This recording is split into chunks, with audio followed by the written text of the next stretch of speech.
दरवाजे पर कोई दस्तक दे रहा था। 70 साल का बुजुर्ग रोशन लाल जी आवाज़ दी, अरे आ रहा हूँ भाई, आ रहा हूँ। गैस पर बन रही दाल को धीमी आंच पर रखकर दरवाज़ा खोला। कौन है भाई, कहते हुए दरवाजे पर उनकी एकलौती बेटी गोद में नन्हा सा बच्चा लिए बदहवास सी खड़ी थी। पूजा पापा, मुझे माफ़ कर दो, मुझसे बहुत बड़ी गलती हो गई थी, कहकर रोने लगी। रोशन लाल जी ने बच्चे को गोद में लिया, बोला, बेटा अंदर आ जा, पानी पी ले, बैठ जा, फिर बताना। वो हाल में डले बेड पर बैठ जाती है। रोशन लाल जी ने गैस बंद करके पानी का गिलास भर के लाते हैं और पूजा को देते हैं। पूजा पानी पीने के बाद रोने लगती है। उनके आंसू नहीं रुक रहे थे, कहते हुए, पापा मैं अकेली होती तो कहीं भी चली जाती, कुछ भी कर लेती, पर इस मासूम को लेकर कहाँ जाऊँ, इसको कैसे सुरक्षित रखती, इसीलिए आपके दरवाजे पर आ गई। मेरी दुनिया में है ही कौन? क्यों, तुम्हारा वो पति कहाँ, जिसके लिए तुमने मुझे छोड़कर मेरी इज्जत की परवाह किए बिना चली गई थी? तुम्हारा वो सच्चा प्यार कहाँ है? पापा, वो लोग बहुत बुरे हैं। शादी के तुरंत बाद ही उसकी सच्चाई मेरे सामने आ गई थी, पर क्या करती, वापस नहीं आ सकती थी, आपको कुछ बता भी नहीं सकती थी। ये तो सोचकर रहती रही कि मैं सब कुछ ठीक कर लूँगी, पर मैं गलत थी। मेरे पति विनय को कोई काम नहीं करता, उसके पापा के पेंशन के उसका घर चलता है और खाने लायक अनाज हो इतनी ही खेती है। मैं सोची कि अब शादी हो गई तो कुछ काम कर ही लेंगे। मैं रोज कहती कुछ काम करो तो घर से निकलते शाम को घूम के खाली हाथ ही घर आते, कहते कि मेरे लायक तो कोई काम ही नहीं है। धीरे धीरे पैसों की तंगी के चलते घर में झगड़े होने लगे।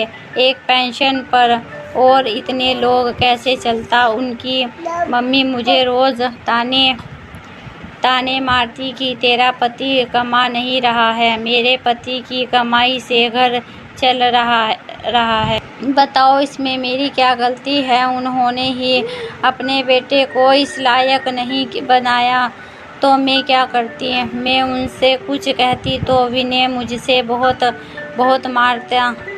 मैं ही एक ऑफिस में जॉब करने लगी थी, फिर अब माँ बन गई थी तो जॉब छोड़ना पड़ा। अब फिर से घर में कलह होने लगा। मैं क्या करूं, समझ नहीं आया। रोज उसके ताने और मार खा कर थक गई थी तो आपके पास आ गई पापा कहकर।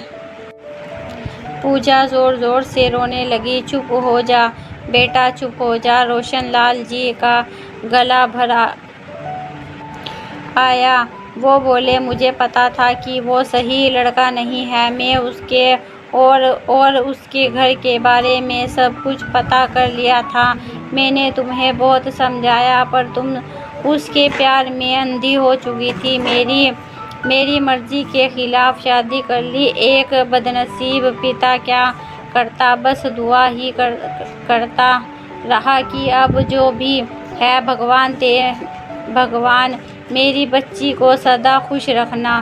तूने मेरी परवाह नहीं की, बस यही दुख की वजह से तुमने मिलने नहीं गया, पर मन बहुत करता था तुझे देखने का। रोज अपने मन को मार कर रह जाता। एक बाप का दर्द तू नहीं समझ सकती बेटा। जिस समय तूने एक माँ की ज़्यादा ज़रूरत थी, उस समय तुम्हारी माँ हमें छोड़कर चली गई।